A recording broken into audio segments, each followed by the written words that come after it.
హరి ఓం. ఓం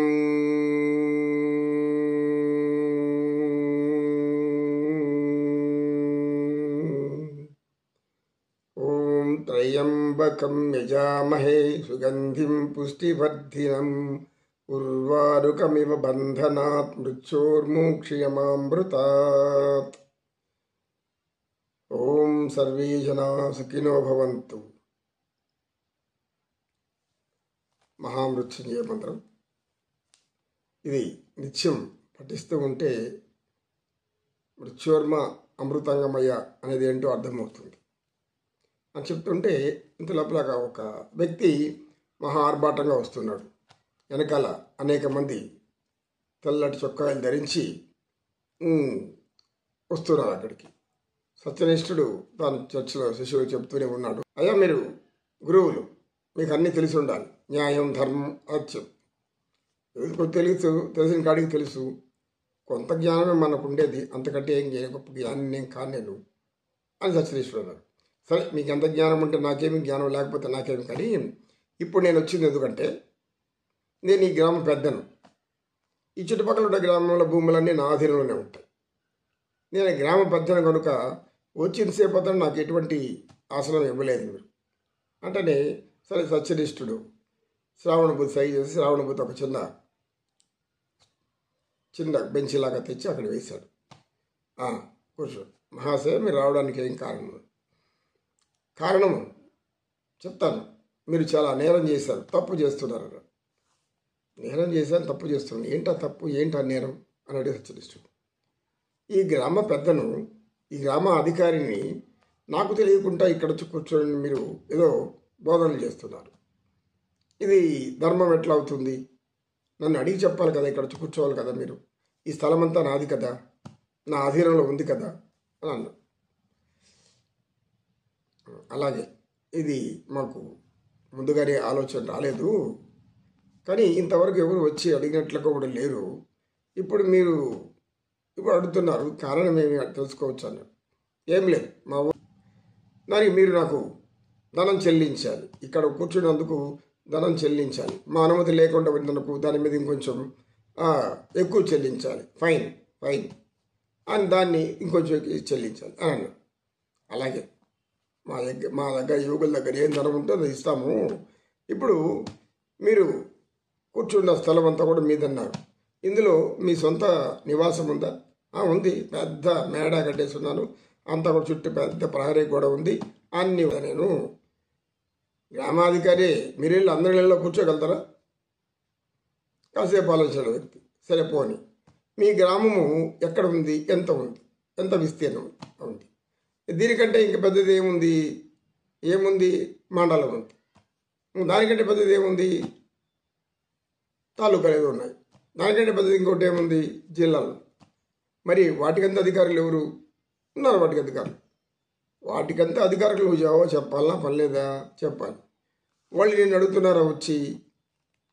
లేదు, వాళ్ళు చెప్పిన దాన్ని మేము ఆచరిస్తున్నాం. వాళ్ళు ఈ విధంగా పన్ను రూపంలో వేసి చెల్లించమని చెప్పారా అనగానే కొంచెం అనుమానం వేసింది. చూడాలైనా, ఈ భూమి నాది, ఈ పరిపాలన నాది, ఇక్కడ నేను దీనికి అధిపతిని అని కొన్ని వేల సంవత్సరాల మంది, ఇలాంటి వాళ్ళు కొన్ని వేల లక్షల సంఖ్యల మంది నాది నాది నాది అనుకొని ఎటువంటి నామరూపాలు లేకుండా పోయారు. వాళ్ళ చరిత్రలో చెప్పడానికి కూడా వీలు లేకుండా పోయింది. వాళ్ళ పేర్లు ఎవరు ఎప్పుడు పరిపాలించారు, ఎక్కడ ఏం దూరం ఉంది, రాజులు చక్రవర్తులే వాళ్ళ పేర్లు లేవు. ఎవరైతే మహోన్నతంగా ప్రజల యొక్క ఆనందాన్ని చూస్తారో అటువంటి వాళ్ళ చరిత్రలో మిగులుతారు. ఇప్పుడు నీవు అహంకారంతో అడుగుతున్నావు, దీన్ని అహంకారము అంటారు.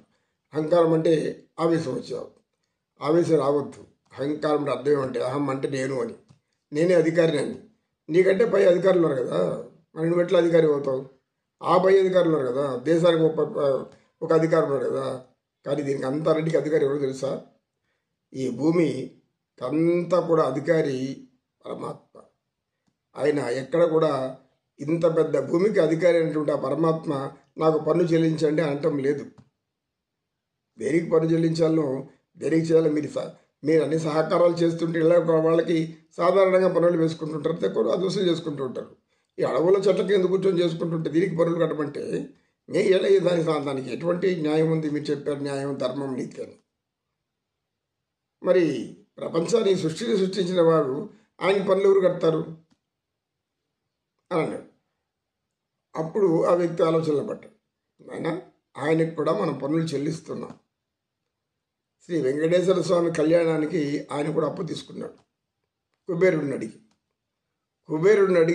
కుబేరుడిని ఇలాంటి వాళ్ళు సృష్టించింది ఆయనకి ఎందుకు వచ్చి భూమి మీద వెంకటేశ్వర స్వామి అవతారం ధరించాక వివాహానికి కుబేరుడిని అడిగాడు, అప్పు తీసుకున్నాడు. ఇప్పటి వరకు ఆయనకు వడ్డీ కడుతూనే ఉన్నాడు. అందుకని వడ్డీ కాసుల వాడ అని పేరు. కుబేరుడికి ప్రతి సంవత్సరం వడ్డీ కడుతూనే ఉంటాడు. ఏదైనా కొద్దిగా ఆలస్యమైతే ఏం చేస్తాడంటే వెంటనే పరమాత్మకు వచ్చి ఆయన సంకళ్ళు వేసేస్తాడు. ఎందుకు? నాకు నువ్వు వడ్డీ కట్టలేదు, బాకీ తీరలేదు. అది వెంటనే ఓహో కావాలి కదా అతను అధికారులు చెప్తే కట్టించేస్తాడు. ఇది ఒక సాంప్రదాయం, కొండ మీద ఆచారం ఉంది. ఆయనకి అక్కడ ఎవరు అధికారిగా ఉంటారో వారి చేతులకి సంఖ్యలు వేస్తారు. సంఖ్యలు అంటే వడ్డీ చుట్టేస్తారనమాట. అంటే మీ వడ్డీ సరిగ్గా కట్టలేదని. అందుకని మనమంతా వెళ్ళి వడ్డీ కాసులు మనం ధనం చెల్లించడానికి మూల కారణమే అది. ఎందుకంటే వెంకటేశ్వర స్వామికి చనిపోయి రాకూడదు కదా. ఆయన తండ్రి మనకంతా, తల్లిదండ్రులు, వాళ్ళ రుణం మనం తీర్చుకోవాలి కదా. అందుకని మనం అంతా తీసుకెళ్ళి ధనం ఇస్తూ ఉంటాం. ఆయన అప్పు అయిపోయినాడు పాపం. అంతటి స్వామి ఇది నాది అనటం లేదు, నువ్వు ఇది చిన్నంత కదా గ్రామం పెట్టుకుని నాది అంటున్నావు, ఇది అజ్ఞానం కదా అన్నాడు. అప్పుడు ఆయనకి కొంచెం జ్ఞానోదయం ఉంటుంది. మాకు అర్థమైంది, అన్నీ సుభిక్షంగా ఉంటాయి. ఎందుకు?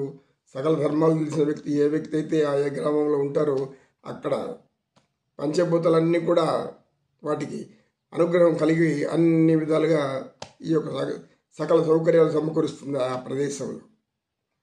కనుక ధర్మబద్ధులైన వాళ్ళు ఉండే చోట ఎప్పుడు ధర్మమే ఉంటుంది, సృష్టి ధర్మం అక్కడ నిలబడి ఉంటుంది. అధర్మ రీతిలో ఉంటే అక్కడ సృష్టి ధర్మం విలయం సృష్టిస్తుంది, ప్రళయం తెప్పిస్తుంది. ఇది మనం తెలుసుకోవాల్సిన విషయాలు. ఓం నమో నారాయణాయ. సర్వే జనా సుఖినో భవంతు. సమస్త సన్మంగళాన్ని సంతు. ఇతత్ సర్వం శ్రీకృష్ణార్పణమస్తు. ఓం తత్సత్.